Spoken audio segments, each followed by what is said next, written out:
Hello students, I welcome you all to my YouTube channel English Headway. So students, जो आपकी Honey due book NCERT की है, उसका जो फर्स्ट यूनिट है वो कंप्लीट हो गया है। उसका पूरा एक्सप्लेनेशन मैंने अपने यूट्यूब चैनल पे डाला हुआ है फर्स्ट लेसन का। और उसमें जो पोयम है the ant and the cricket, और जो लेसन है the best Christmas present in the world, उसका एक्सप्लेनेशन आप जाके मेरे यूट्यूब चैनल इंग्लिश हेडवे पे देख सकते हो। और सेकेंड यूनिट का द सुनामी लेसन का को भी मैंने पूरा एक्सप्लेन किया है। वो भी आप you can go and watch on my YouTube channel English Headway.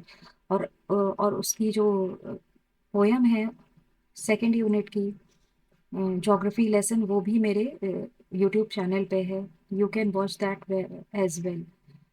सो आज जो है ये ज्योग्राफी लेसन की समरी मैं लेके आई हूँ, तो इसको मैं पूरा एक्सप्लेन करती हूँ। इससे आपको बहुत क्लैरिटी आएगी और इससे पोयम के बारे में आपको और क्लियरली पता चलेगा कि what is the poem all about. और इससे आप नोट्स भी अपने हेल्प के लिए ले सकते हो। So let's start reading the summary of the poem the geography lesson.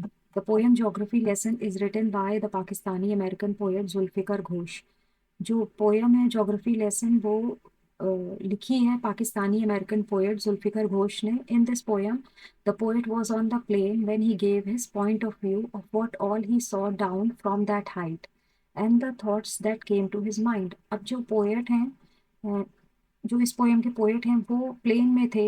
He was travelling by plane when he gave his point of view. जब उन्होंने अपना नजरिया दिया, जब उन्होंने जो ऊपर से देखा, वो उन्होंने क्या देखा इस बारे में उन्होंने अपना नजरिया दिया। और उनके माइंड में उस समय जो जो थॉट्स आए थे, वो उन्होंने इस पोयम में बताया। The poem begins with the poet seeing the city from the plane. अब जो पोयम है वो जब शुरू होती है तो पोएट को दिखाया है कि वो उस सिटी को नीचे उस प्लेन से बैठे हुए उस सिटी को देख रहे हैं। When he reached higher, sitting on his plane from that height, everything seems too small to him.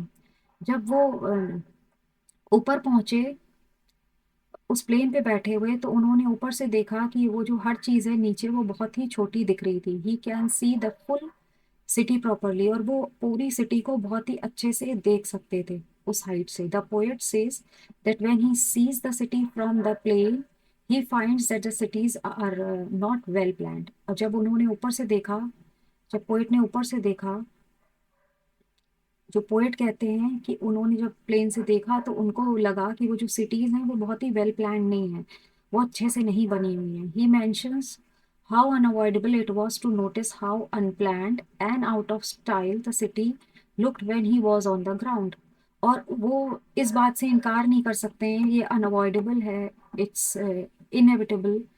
ये इस बात ये सर्टेन है कि जो उन्होंने नोटिस किया था नीचे, जब वो नीचे थे अपनी सिटी में ग्राउंड पे, वहां पर बीचों बीच थे, तो उन्होंने नोटिस किया था सब चीज़ बहुत अनप्लान्ड, बहुत ही आउट ऑफ स्टाइल बनी हुई है। कोई चीज़ सही से ढंग से नहीं है, सब कुछ गलत सलत बना हुआ है। कहीं से कोई बिल्डिंग खड़ी हुई है, कहीं कुछ बिल्डिंग खड़ी हुई है, तो कुछ कोई चीज़ प्लान से नहीं बनी हुई है, सब चीज़ आउट ऑफ स्टाइल है।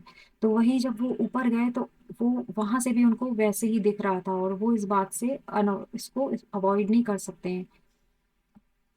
When the plane reached 10,000 feet, he talks about how it all made sense as to why countries had cities built along the rivers. और जब वो 10 मील ऊपर गए, 10,000 फीट हाइट पे चले गए, तो उन्होंने देखा वहां से, उनको ये बात समझ में आई कि क्यों कंट्रीज जो है, देशों में सिटीज जो है रिवर के किनारे बसी होती हैं। The poet's mind became clear why the valleys were populated. और उनको ये भी पता चला जो वैलीज हैं, वहां पर वो इतनी पॉपुलेशन क्यों है, वहां इतना लोग क्यों बसते हैं। He understands that water resources are the main reason for the people to settle near the reverse.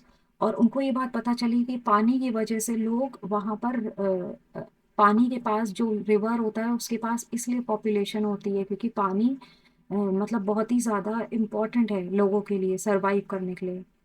And that water is necessary for various activities such as agriculture and transport। और उनको ये लगा, उनके माइंड में ये clarity आई कि जो cities हैं वो इसलिए रिवर के पास बनी हुई हैं, और जो वैलीज हैं वो इसलिए ऐसे ओवर पॉपुलेटेड हैं, वहाँ इतने ज्यादा लोग हैं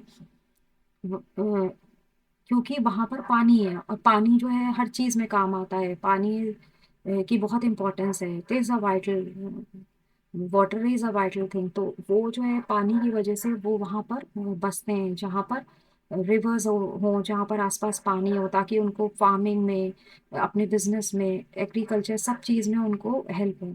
as the plane move 6 miles हाई, the poet's mind become clear that the earth is round.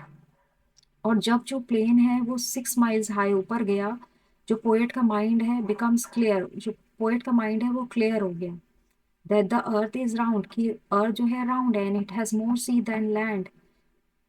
और वहां पर जो है ज्यादा पानी है लैंड के बजाय, लैंड कम है और पानी ज्यादा है, और अर्थ राउंड है। उसको लोगों ने जो बांटा हुआ है नीचे ग्राउंड पे, मगर अर्थ जो है तो पूरी राउंड है, एक है। But one thing that was not clear to the poet was the question that why people have built walls and boundaries across countries and why they hate and kill one another.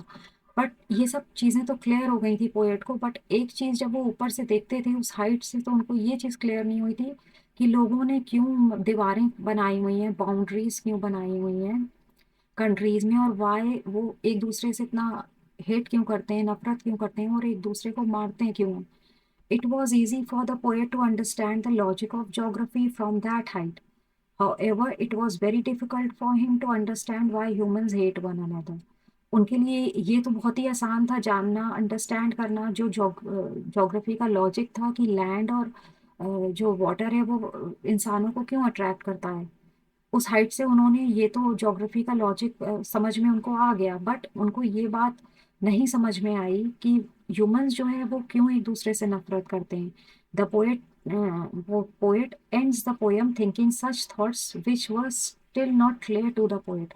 और poem, जो poet है उन्होंने यही जो poem है वो and की, जब वो खत्म करी तो वो इन्हीं सारे थॉट्स उनके दिमाग में घूम रहे थे, और वो उनके माइंड में क्लियर नहीं हुए थे कि ये जो क्वेश्चंस थे उनके पास कि क्यों लोग दीवारें, बाउंड्रीज खड़ी कर लेते हैं, क्यों लोग वॉल्स खड़ी कर लेते हैं कंट्रीज में, और क्यों लोग एक दूसरे से हेट करते हैं, एक दूसरे से नफरत करते हैं, एक दूसरे को मारते हैं। तो ये सब बातें उनके माइंड में क्लियर नहीं हुई थी जब उन्होंने ये पोयम एंड की।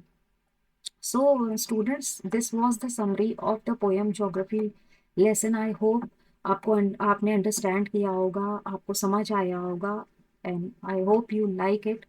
And if you like it, please like, share and subscribe, and please comment. Please give your suggestion. जो भी आपको suggest करना है आप suggest कर सकते हो. Please do comment in the comment box. Thank you so much for watching.